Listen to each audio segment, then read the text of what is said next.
Bismillahirrahmanirrahim. Toda Allah.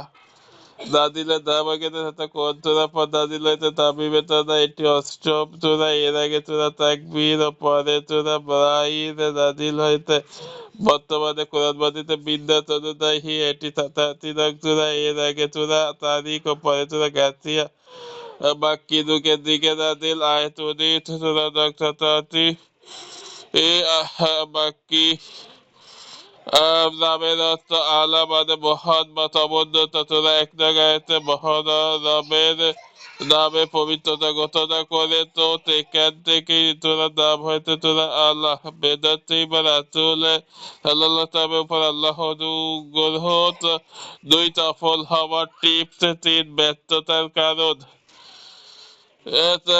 সূরাটি শুরু ও সম্পর্ক সূরাটি প্রথম আয়াতে আল্লাহ তাআলা আমাদের আদেশ দিয়েছে তোমাদের মহান রবের নামে পবিত্রতা ঘোষণা করো আর আয়াতে আল্লাহর ঘোষণা দিয়েছে দৃষ্টান্তে এই বার্তা আগের আসমানি কিতাবেও ছিল অর্থাৎ প্রথম আয়াতে দুটি থেকে বোঝা যায় এই আগেরকার আসমানি কিতাবগুলোতে আল্লাহ পবিত্রতা ঘোষণা আদেশ ছিল।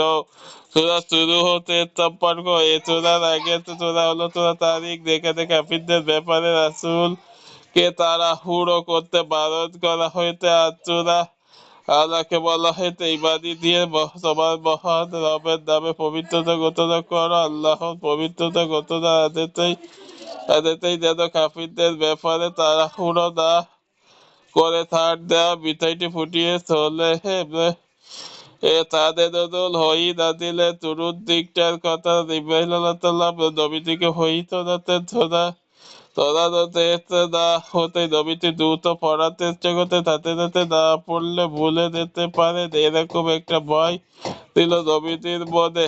এই সূরায় আল্লাহ তার নবীজিকে বললেন আমি তোমাকে দেখাবো ফলে তুমি তা আর ভুলবে না। একইসাথে নবীজির মধ্যে আরেকটি বিষয় দেখা দিত তিনি মক্কাবাসীদেরকে দিন রাত দাওয়াত দিতে লাগলেন দিনের কথা তো বলেই গেছেন এতেই তাতে তারা ঈমান এনেছিল তাদেরকেও সেইভাবে তোমায় দিতে পারছিলেন না কোনো মানুষ ঈমান না এনে মারা যাবে আর তাকে জাহান্নামে ফেলা হবে এই বিষয়টি তাকে খুব কষ্ট দিত এজন্য কাফিরদের ভিতরে প্রচুর তোমায় দিতেন তিনি তবু কাফিররা তার কথায় ভ্রুক্ষেপ করতো না তখন আল্লাহ ও তার নবীকে দাঁড়িয়ে দেন তারা উপদেশ মানতে চায় না তুমি তাদেরকে উপদেশ দাও যারা মানতে চায় তুমি তাদেরকে উপদেশ দাও আর যারা মানতে চায় না তাদেরকে শুধু আল্লাহর কথা মনে করিয়ে দাও। এবার মানা না মানা তাদের নিজেদের ব্যাপার মানলে তো ভালো আর না মানলে এর ফল নিজেরাই দেখতে পাবে। বাস্তবতা হতে বেশিরভাগ মানুষই দুনিয়ার ভোগ বিলাস দিয়েই বদ্ধ থাকতে চায় অথচ তাদের দরকার ছিল আখিরাত দিয়ে চিন্তা করা। মোটা দাগে তিনটি বিষয় নির্দেশনা দিয়েই এই সূরা নাযিল করা হয়েছে তাওহীদ নবীদের উপদেশ দান ও আখিরাত। সেগমেন্ট আল্লাহ পতাকা ও গুণাবলী সূরার শুরুতে আল্লাহ পবিত্রতা ঘোষণা করে হুকুম এসেছে সেইটাতে তার কিছু গুণাবলীও তুলে ধরা হয়েছে। উপদেশ গ্রহণ করবে যারা আল্লাহকে ভয় করে চলে উপদেশ কেবল তারাই গ্রহণ করবে কুরআনকে অস্বীকার করার কারণ মানুষ আখিরাতের তুলনায় দুনিয়ার জীবনকে বেশি প্রাধান্য দেয় এজন্য তারা কুরআন থেকে মুখ ফিরিয়ে রাখে। ফজিলত ঈদ ও জুমার নামাজে নোমান ইবনু বাসির রাদিয়াল্লাহু থেকে বর্ণিত তিনি বলেন আল্লাহ রাসূল দুই ঈদ ও জুমার নামাজে সূরা আলা ও সূরা গাসিয়ারা পড়তেন। মুসলিম 887 কজ অফ ইফেক্ট আপনার পছন্দে কোনো দিন আল্লাহ রাস্তায় সাজকা করে দিন দুনিয়াতে আখিরাতের জীবনে বেশি গুরুত্বপূর্ণ এই উপলব্ধি অর্জন করা সহজ হবে। সেন্ট্রাল থিম আল্লাহ মহিমা ঘোষণা ও ওহীর অনুসরণ গতিপথ ফেরেশতার প্রতি বান্দার দায়িত্ব সৃষ্টির উপর কর্তৃত্ব একমাত্র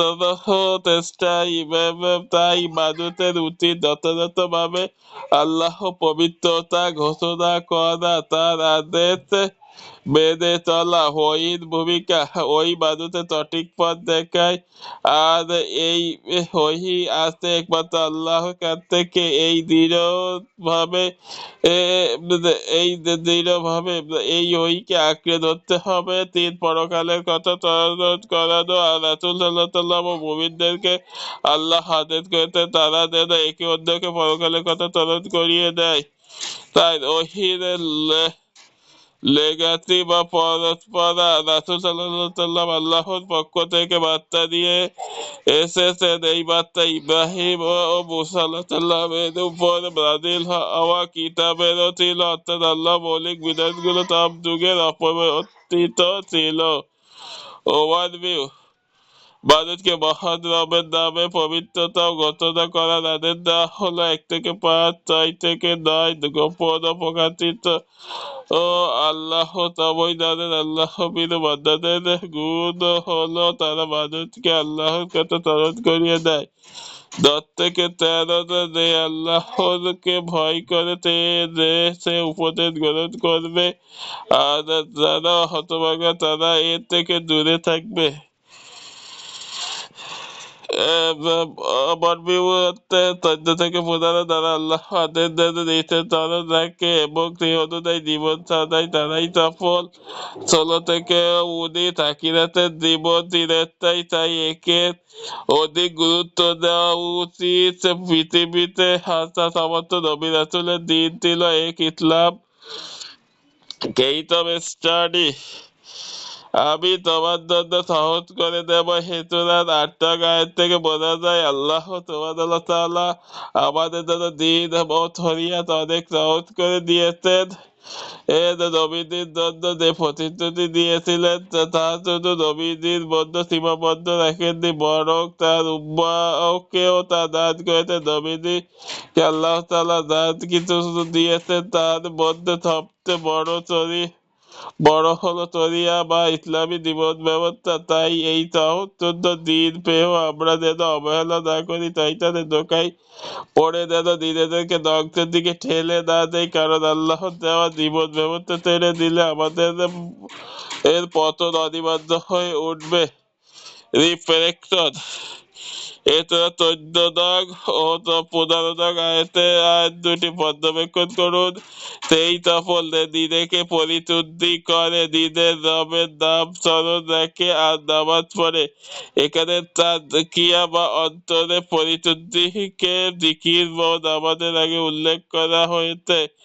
এ থেকে আত্মশুদ্ধির গুরুত্ব কত কাজে তা অনুধাবন করা যায়। যখন অন্তর পবিত্র হয় তখন ইসলামের সব ধরনের বিধিনিষেধ মেনে চলাও সহজ হয়, আর যদি কারোর অন্তর কলুষিত হয় তখন সে পাপ কাজে জড়িয়ে পড়ে। যদিও সে কখনো নামাজ পড়ে তবু গুনাহ তাকে ঘিরে রাখে। তার দিক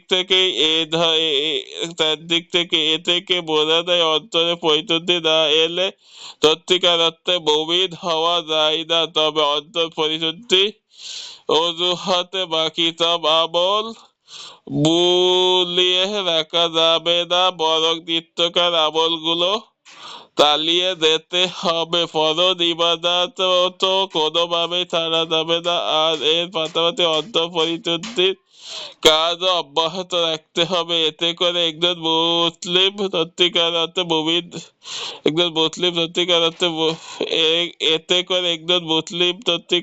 মুমিন হয়ে উঠবে।